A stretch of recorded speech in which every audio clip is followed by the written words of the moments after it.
But on the other end of it is Samsonov kind of finds himself after that goal, that no goal. He doesn't let anything else in and looked really good along the way. What did you think watching him at the start of the game to the end of the game, Ralphie?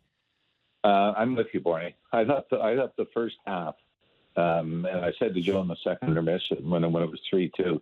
Now he made some big stops at the end of the second period, but I thought, I don't know what the trust level is right now because he seemed to lose the net and then be off balance on a couple, and then it was this, it's like he flipped the switch like everybody else, and as much as he might have been a big part of being down 3-2.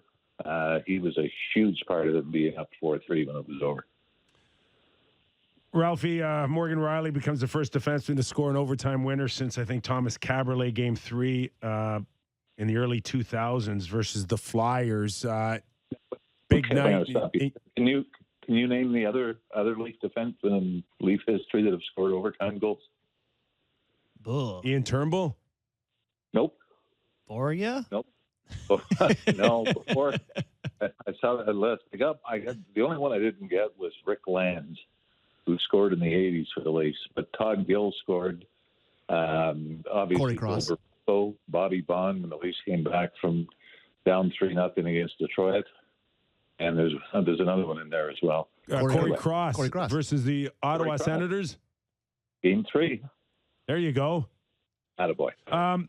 Besides that, overall, it's been a good feel for Morgan Rielly with the record of the 4 assists, and it just seems like lots of pressure on him to rise his game up. For the most part, it has. But is there been a drop off? We've mentioned T.J. Brody here, all of a sudden not looking as comfortable as he did throughout the regular season. Is there any concern back there at all for you from what you watched the other night?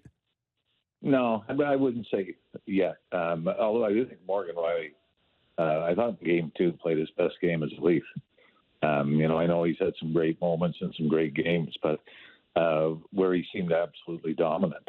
And, the overtime winner, I don't know, you'd say it was the Brent Burns blast from the point, that won in overtime, but, again, makes the right play in the moment. So, you're right with Brody. And I thought even Sheldon Keefe sort of said that, he had a tough time in Game 3 and was looking for a bounce back as well. But I don't think it's a concern. I think it's one of those things that if you have guys struggle in certain areas and you still found a way to win a game, I think that's more of a positive than, trying to critique everything that happened around that.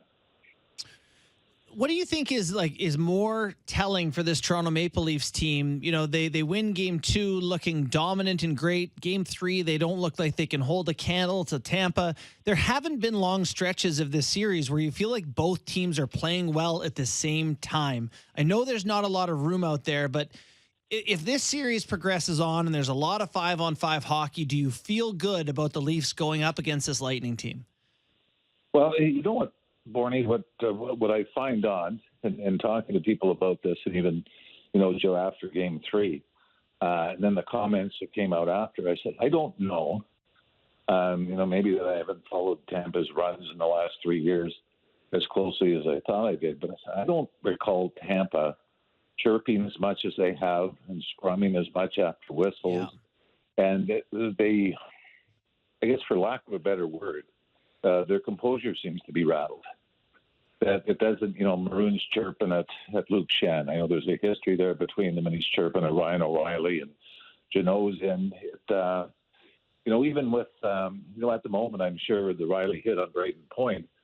For Tampa, you would think, okay, worst case, we're going on a power play for 2, in the moment. And yet, no, it breaks out, and Kucherov and Stamkos take themselves off the ice. I mean, obviously, it wasn't even a penalty for Riley, but in that moment, you would have thought they said, okay, we're getting a power play here. Let's just go grab somebody and hold on, and hopefully we get a 2 or 5 minute power play. Instead, it's a big brawl, and, your best guy's off the ice. And I don't know if I've seen that from Tampa in the last 3 years, going to the finals, where you're thinking, boy, it seems like they've got the frustration of a team that feels like things are starting to slip a little on them. And whether I'm right or not, I guess. No, I think that's great assessment. You are Ralphie. right, and I'm gonna lead you down a path here because it's a path that's not been taken a lot by Tampa Bay the last few years, and that is the fact that this reliable safety net named Vasilevsky all of a sudden has struggled and is struggling in this series and has struggled since January. So when does the conversation go from, well, he could hit a switch at any time to, no, he's just not that good right now? I think we have that conversation when they're shaking hands after Game 5. Because I think that's always there. That, even last year, through the first 6 games, he wasn't unbeatable.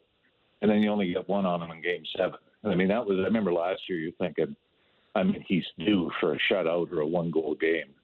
And, sure enough, he finds it in Game 7. So I think from a Leaf standpoint, you got to make sure, you stay far enough ahead that, that one game isn't going to, turn the series around.